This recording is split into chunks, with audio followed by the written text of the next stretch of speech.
Hi there, Steph. Thanks for popping by. So today I'm sharing with you a bit of an interactive card using Altenew stampset called Tulip.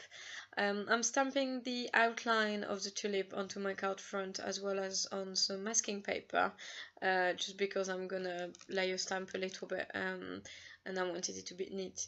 I'm using some, I think it's called henna masking paper. A crafty friend sent it to me. It's different from the Inkedinkadu, sorry. It's a lot stickier, which is great for this kind of technique because the Inkedinkadu it's not that sticky if you just have a little bit of it. It's sticky if you have a whole page, but otherwise it's not as sticky. So in this case, I think it's Hema or Herma, I'm not quite sure, but in this case it's quite good. The only downside I found is that I can't really reuse it. When I peel it off, I have to peel it off pretty hard, so I can't really reuse it. But I mean, at least you're sure that it's, sticking to the paper properly. So once I'm done with the stamping, I'm just adding a little bit of a stem onto one of the tulips because it wasn't quite long enough and I wanted them all to be at the right length. And then I'm drawing with a pencil a bit of a vase because that's kind of the idea I had. I wanted to keep practicing that kind of glass refraction, a bit like I did with the Christmas baubles before Christmas. So I thought a vase would be quite nice. I apologize for my head in a corner. I'm using a new setup. I have a new camera, new mat, everything, and it's taking me a bit of time to adjust. And if you see a little tiny hand on the top right corner, that's my daughter Liv, who's starting to be very interested by coloring and really wants to steal my Copics. So I go on with the coloring. I used 4 different shades of green. A very light one, a medium light, a dark one, and a really dark one. And then I will use 4 different shades of red, and you will see that in a minute. I think he looks pretty nice, but I will add texture onto all of this with some Copic Atius Pica a bit further along the process. So I'm moving on to the red. I'm starting by working out where the shading is onto this flower, where the dark part is, where the light comes from. The bottom of the tulips is going to be dark, so I started by applying the darkest color at the bottom, then the medium color, then another slightly lighter but still medium color, and then a very light color which would almost be like an orange kind of color. And I really like it because I think it creates a lot of I could have stopped there. I could not have added the glitter, but I'm in a glitter mood at the moment, so let's be crazy. But I think these colors are actually really nice together. I think it's a nice contrast. It blends really well. I think that's probably what I like the most about it. So then I'm starting coloring the vase, and I'm using some cooled grey markers. I think they're really good for glass. I could have gone probably a bit lighter. I didn't bother trying to do the water actually in it. I should have, but I didn't think about it at that point in time.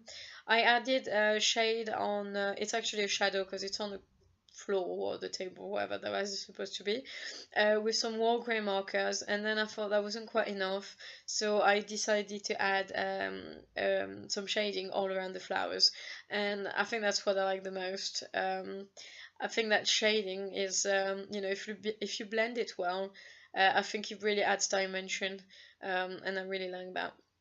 So once I was done with the shading, I started adding the glitter, and I used a black Atius Pica for the base of the flower, then a red one for the middle part, and then an orange one for the top and lightest part.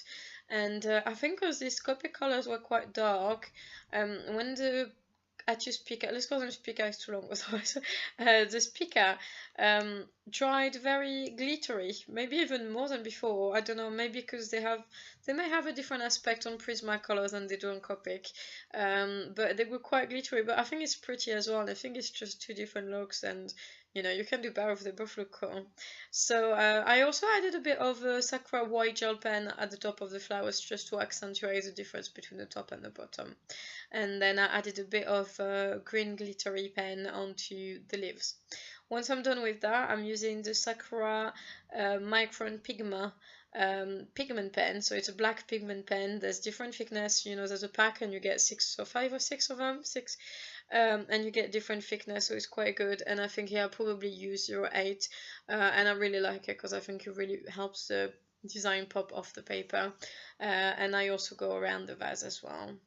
Then after that I use my white gel pen to add a white accent onto that vase, and I think that, as silly as it may be, that tiny little white gel pen added quite a lot to that vase, so it's cool.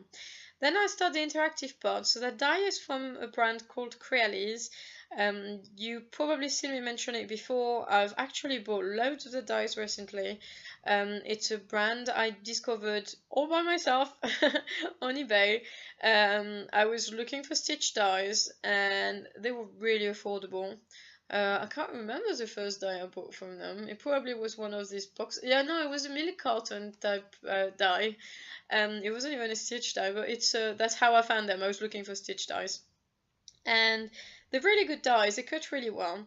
The only thing with that one is I thought I was buying just a die that would cut out jigsaw pieces. It actually cuts out an outline, and within the outline there's the jigsaw pieces. So the reason I picked that die is it was affordable, first of all. The shape meant that it would fit on rectangular cards. I found a lot of jigsaw die that were square, which doesn't work for me because I'm only doing rectangular cards.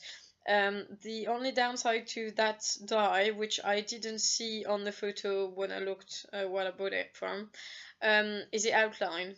And it's not the outline the problem, it's gluing the outline straight so that the gap, because I don't know if you can see, but there's always some of the outline is not complete because the previous cut, so the first cut had 4 sides, that was fine, but the second cut kind of had 3 sides and not 4, and then the third cut had 3 sides, and so on until the end.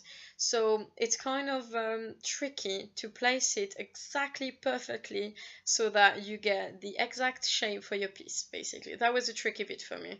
I mean, I did it anyway, it's fine, but when I tried to put the pieces at the end right now, some of them didn't quite fit. It wasn't perfect, and I'm a bit of a, I have a slight OCD side to my personality, and I would have liked it to be perfect, but I'm sure that someone who received it should hopefully be happy with it and not too worried.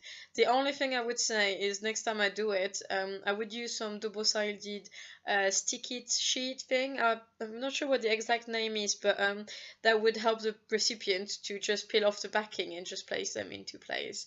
So here we go. I hope you find it interesting. I think it's really cool die, and I'm really glad I bought it, even if it makes things a bit harder, but I think it's quite cool. So thanks again for watching, and have a great day. Bye!